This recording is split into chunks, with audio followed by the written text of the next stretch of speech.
Hello दोस्तों, welcome to easy learning tree junior. आज के हिंदी पॉडकास्ट सीरीज में हम लेकर आए हैं फणीश्वर नाथ रेणु की लोकप्रिय कहानी ठेस। खेतीबाड़ी के समय गांव के किसान सिरचन की गिनती नहीं करते हैं। लोग उसको बेकार ही नहीं बेगार समझते हैं। इसलिए खेत खलिहान की मजदूरी के लिए कोई नहीं बुलाता है सिरचन को।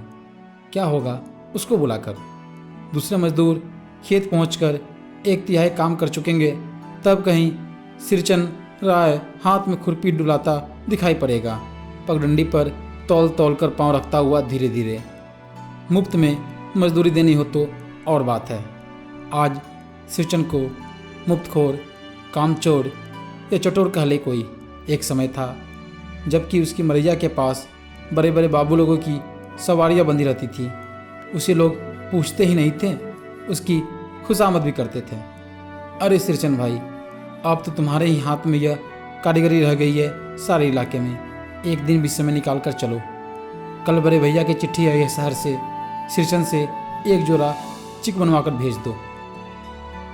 मुझे याद है मेरी माँ जब कभी सिरचन को बुलाने के लिए कहती, मैं पहले ही पूछ लेता भोग क्या क्या लगेगा। माँ हंसकर कहती, जा जा, बेचारा मेरे काम में पूजा भोग की बात नहीं उठाता कभी। ब्राह्मण टोली के पंचानंद चौधरी के छोटे लड़के को एक बार मेरे सामने ही बेपानी कर दिया था सिरचन ने। तुम्हारी भाभी नाखून से खाट कर तरकारी परोसती है और इमली का रस साल कर कढ़ी तो हम कहाँ कुम्हारों की घरवाली बनाती है, तुम्हारी भाभी ने कहाँ से बनाई। इसलिए सिरचन को बुलाने से पहले मैं माँ को पूछ लेता। सिरचन को देखते ही माँ हुलस कर कहती, आओ सिरचन, आज नैनू मत रही थी तो तुम्हारी याद आ गई। घी की खकोरन के साथ चूरा तुमको बहुत पसंद है ना। और हाँ, बड़ी बेटी ने ससुराल से संवाद भेजा है। उसकी ननद रुटी हुई है मोती के शीतल पार्टी के लिए। सिरचन अपनी पनियाई जीभ को संभाल कर हंसता, घी की सुगंध सूंघ कर आ रहा हूँ काकी, नहीं तो इस शादी ब्याह के मौसम में दम मारने की भी छुट्टी कहाँ मिलती है। सिरचन जाति का कारीगर है। मैंने घंटों बैठकर उसके काम करने के ढंग को देखा है। एक एक मोती और पटेर को हाथ में लेकर बड़े जतन से उसकी कुच्ची बनाता, फिर कुच्चियों को रंगने से लेकर सुतली सुलझाने में पूरा दिन समाप्त। काम करते समय उसकी तन्मयता में जरा भी बाधा पड़ी कि गेहूं सांप की तरफ उपकार उठता। फिर किसी दूसरे से करवा लीजिए काम। सिरचन मुंहजोर है, कामचोर नहीं। बिना मजदूरी के पेट भर भात पर काम करने वाला कारीगर। दूध में कोई मिठाई ना मिले तो कोई बात नहीं, किंतु बात में जरा भी झाल वो नहीं बर्दाश्त कर सकता। सिरचन को लोग चटोर भी समझते हैं। तली बघाड़ी हुई तरकारी, दही की कढ़ी, मलाई वाला दूध, इन सब का प्रबंध पहले कर लो, तब सिरचन को बुलाओ। तुम हिलाता हुआ हाजिर हो जाएगा। खाने पीने में चिकनाई की कमी हुई कि काम की सारी चिकनाई खत्म। काम अधूरा रखकर उठ खड़ा होगा। आज तो अब अध कपाले दर्द से माथा टनटना रहा है, थोड़ा सा रह गया है, किसी दिन आकर पूरा कर दूंगा। किसी दिन माने कभी नहीं। मोती घास और पटेर की रंगीन शीतल पार्टी, बांस की तीलियों की झिलमिलाती चिक, सतरंगे डोर के मोढ़े, भूसी चुन्नी रखने के लिए मूंछ की रस्सी के बड़े बड़े जाले, हलवाओं के लिए ताल के सूखे पत्तों की छतरी टोपी तथा इसी तरह के बहुत से काम जिन्हें सिरचन के सिवा गांव में और कोई नहीं जानता। यह दूसरी बात है कि अब गांव में ऐसे कामों को बेकाम का काम समझते हैं। बेकाम का काम मतलब जिसकी मजदूरी में अनाज या पैसे देने की कोई ज़रूरत नहीं। पेट भर खिला दो, काम पूरा होने पर एक आध पुराना धुराना कपड़ा देकर विदा करो। वह कुछ भी नहीं बोलेगा, कुछ भी नहीं बोलेगा। ऐसी भी बात नहीं। सिरचन को बुलाने वाले जानते हैं सिरचन बात करने में भी कारीगर है। महाजन टोले के बज्जू महाजन की बेटी सिरचन की बात सुनकर तिलमिला उठी थी। ठहरो, मैं माँ से जाकर कहती हूँ इतनी बड़ी बात। बड़ी बात ही है बेटिया, बड़े लोगों की बस बात ही बड़ी होती है, नहीं तो दो दो पटेर की पार्टियों का काम सिर्फ खेसारी का सत्तू खिलाकर कोई करवाए भला? यह तुम्हारी माँ ही कर सकती है बबनी। सिरचन ने मुस्कुराकर जवाब दिया था। उस बार मेरी सबसे छोटी बहन की विदाई होने वाली थी। पहली बार ससुराल जा रही थी मानो। मानू के दूल्हे ने पहले ही बड़ी भाभी को खत लिखकर चेतावनी दी है, मानू के साथ मिठाई की पतीली ना आए, कोई बात नहीं। 3 जोड़ी फैशनेबल चिक और पटेर की 2 शीतल पार्टियों के बिना आएगी मानू तो? भाभी ने हंसकर कहा, बैरंग वापस। इसलिए 1 सप्ताह पहले से ही सिरचन को बुलाकर काम पर तैनात करवा दिया था माँ ने। देख सिरचन, इस बार नई धोती दूंगी, असली मुहर छाप वाली धोती। मन लगाकर ऐसा काम करो कि देखने वाले देखकर देखते ही रह जाएं। पान जैसी पतली छुरी से बांस की कीलियों और कमानियों को चिकनाता हुआ सिरचन अपने काम में लग गया। रंगीन सुतलियों से झब्बे डालकर वो चिक बुनने बैठा। 1.5 हाथ की बुनाई देखकर ही लोग समझ गए कि इस बार एकदम नए फैशन की चीज़ बन रही है, जो पहले कभी नहीं बनी। मजली भाभी से नहीं रहा गया, पर्दे की यार से बोली, पहले ऐसी जानती कि मोहर छाप वाली धोती देने से ही अच्छी चीज़ बनती है तो भैया को खबर भेज देती। काम में व्यस्त सिरचन के कानों में बात पड़ गई। बोला, मोहर छाप वाली धोती के साथ रेशमी कुर्ता देने पर भी ऐसी चीज़ नहीं बनती बहुरिया। मानू दीदी काकी की सबसे छोटी बेटी है और मानू दीदी का दूल्हा अफसर आदमी है। मजली भाभी का मुंह लटक गया। मेरी चाची ने फुसफुसाकर कहा, किससे बात करती है बहू? मोहर छाप वाली धोती नहीं, मूंगिया लड्डू का। बेटी की विदाई के समय रोज मिठाई जो खाने को मिलेगी, देखती है ना। दूसरे दिन चिक की पहली पाती में 7 तारे जगमगा उठे, 7 रंग के 7 भैया तारे। सिरचन जब काम में मग्न होता है तो उसकी जीभ जरा बाहर निकल आती है फोटो पर। अपने काम में मग्न सिरचन को खाने पीने की सुध भी नहीं रहती। चिक में सुतली के फंदे डालकर अपने पास पड़े सूप पर निगाह डाली। चिवड़ा और गुड़ का एक सूखा ढेला। मैंने लक्ष्य किया, सिरचन के नाक के पास 2 रेखाएं उभर आई। मैं दौड़कर माँ के पास गया और बोला, माँ, आज सिरचन को कलेवा किसने दिया है? सिर्फ चिवड़ा और गुड़। माँ रसोई घर में पकवान आदि बनाने में व्यस्त थी। बोली, मैं अकेली कहाँ कहाँ क्या क्या देखूं? अरे मजली, सिरचन को बूंदिया क्यों नहीं देती? बूंदिया मैं नहीं खाता काकी। सिरचन के मुंह में चिवड़ा भरा हुआ था। गुड़ का ढेला सूप के किनारे पर पड़ा रहा अछूता। माँ की बोली सुनते ही मजली भाभी की भवें तन गई। मुट्ठी भर बूंदिया सूप में फेंक कर चली गई।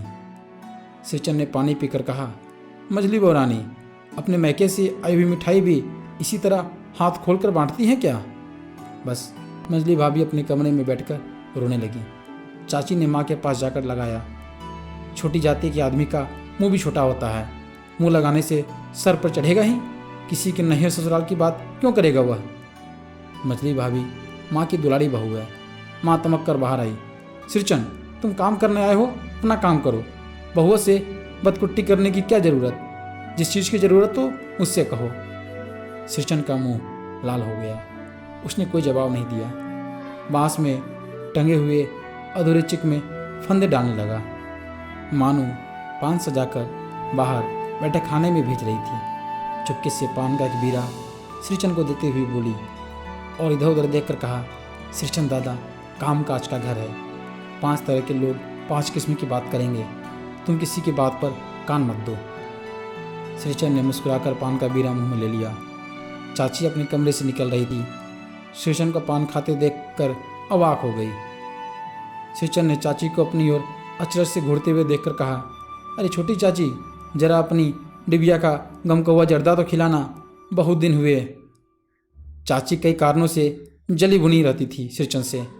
गुस्सा उतारने का ऐसा मौका फिर नहीं मिल सकता।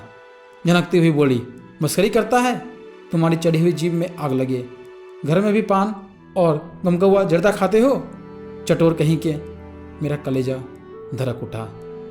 यत पर नास्ती। बस सिरचन की उंगलियों में सुतली के फंदे पड़ गए। मानो कुछ देर वो चुपचाप बैठा पान को मुंह में घुलाता रहा। फिर अचानक उठकर पिछवाड़े पीक थूक आया। अपनी छुरी, हंसिया वगैरह समेट संभाल कर झोले में रखे। टंगी हुई अधूरी चिक पर एक निगाह डाली और हन्नाता हुआ आंगन के बाहर निकला। चाची बड़बड़ाई, अरे बाप रे, इतनी तेजी! कोई मुफ्त में तो काम नहीं करता। 8 रुपये में मोहर छाप वाली धोती आती है। इस मुझोसे के मुंह में ना लगाम है ना आँख में सील। पैसा खर्च करने पर सैकड़ों चिक मिलेगी।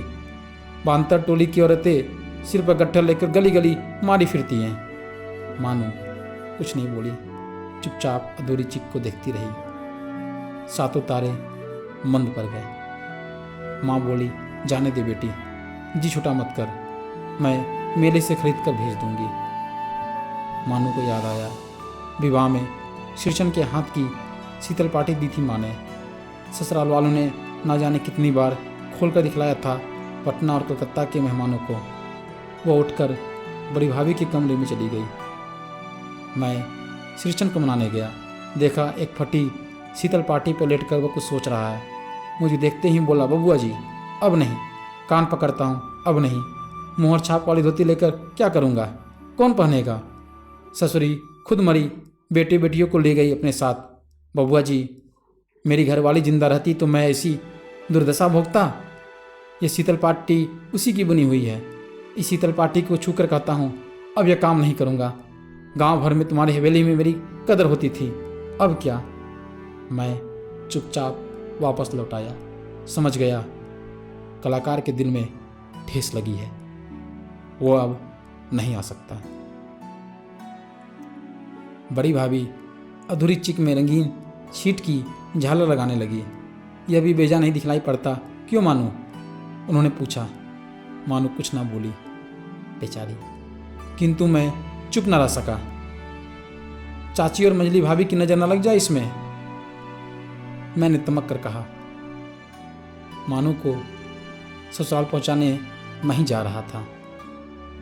स्टेशन पर सामान मिलाते समय देखा मानू बड़े जतन से अधूरे चिक को मोड़कर लिए जा रही है अपने साथ। मन ही मन श्रीचंद पर गुस्सा हो आया। चाची के सुर में सुर मिलाकर कोसने को जी हुआ। कामचोर चटोर। गाड़ी आई। सामान चढ़ाकर मैं दरवाज़ा बंद कर रहा था कि प्लेटफॉर्म पर दौड़ते हुए श्रीचंद पर नज़र पड़ी। बबुआ जी, उसने दरवाजे के पास आकर पुकारा। क्या है?